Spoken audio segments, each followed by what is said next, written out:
पुरानी बात है। एक राज्य में एक बहुत ही अच्छा राजा हुआ करता था। राजा की एक बेटी थी, राजकुमारी ऋषिका।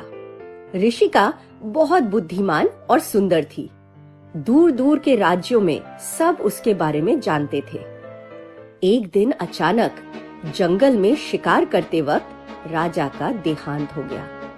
राजा का छोटा भाई अब नया राजा बन गया।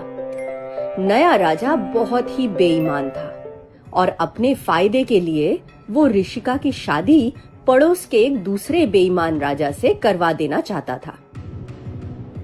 दूर दूर से राजकुमार आया करते थे राजकुमारी ऋषिका से शादी करने। वो सबको एक ही चुनौती देता था, दूर एक डरावने पहाड़ से मेरे लिए एक कमल का फूल ले आओ। सारे राजकुमार कोशिश करते, पर उस डरावने पहाड़ से कोई वापस लौटकर नहीं आया था। ऋषिका को बहुत दुख होता, पर वो क्या करे। जब भी उसे अपने पिता की ज्यादा याद आती, वो जंगल में चली जाती। जंगल में एक बहुत बड़ा छायादार पेड़ था। ऋषिका को उस पेड़ की छांव में बैठकर ही सबसे आराम मिलता। एक दिन राजा ने कहा, ऋषिका, पड़ोस के राजा आज हमारे महल में आएंगे। इसी राजा से मैंने तुम्हारी शादी पक्की कर रखी है। तुम उससे मिलने के लिए तैयार रहना। ऋषिका को बहुत गुस्सा आया। वो किसी हालत में इस पड़ोस के राजा से शादी करने को तैयार नहीं थी। ऋषिका वापस जंगल की तरफ गई। राजा ने अपने सिपाहियों को भी भेजा उसे ढूंढने के लिए, पर उस बड़े से पेड़ के डालों ने ऋषिका को पूरी तरह से छुपा लिया।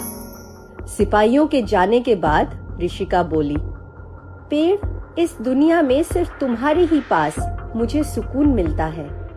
काश मैं किसी ऐसे इंसान से मिल पाती जो तुम्हारी ही तरह अच्छा हो। अगले दिन हमेशा की तरह राजा के पास एक नया राजकुमार आया। राजकुमार दिखने में तो सुंदर था ही, उसका स्वभाव भी बहुत अच्छा था। राजकुमार ने राजा से कहा, महाराज, मैं कलव राज्य का राजकुमार तुषार हूँ। मैं राजकुमारी ऋषिका से शादी करना चाहता हूँ। ऋषिका भी दरबार में थी। उसे राजकुमार तुषार बहुत पसंद आया। राजा ने तुषार को भी उसी डरावने पहाड़ के रास्ते भेजा। ऋषिका से अब ये सहा नहीं जा रहा था। वो वापस जंगल में भाग के गई, अपने पसंदीदा पेड़ के पास। पर ये क्या, उसका पेड़ गायब था। ऋषिका खाली हाथ महल लौट आई।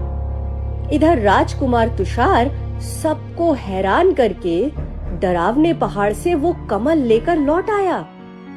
जैसे ही राजा ने तुषार को देखा, उसने गुस्से में अपने सिपाहियों को उसे गिरफ्तार करने को कहा। मगर ऋषिका चिल्ला उठी, सिपाहियों, क्या तुम देख नहीं रहे हो कि ये राजा कितना बुरा है?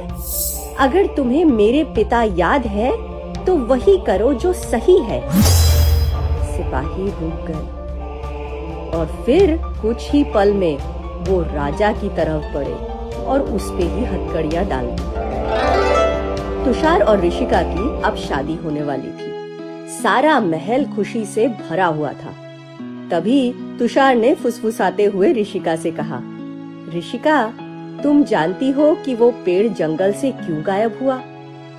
ऋषिका हैरान हो गई, तुम्हें उस पेड़ के बारे में कैसे पता? तुषार ने हंसते हुए कहा, क्योंकि ऋषिका, मैं ही वो पेड़ हूँ। बहुत सालों पहले एक जादूगर ने मुझे पेड़ में बदल दिया था और कहा था कि एक दिन मैं किसी राजकुमारी के काम आऊंगा और तभी मेरा जादू टूटेगा।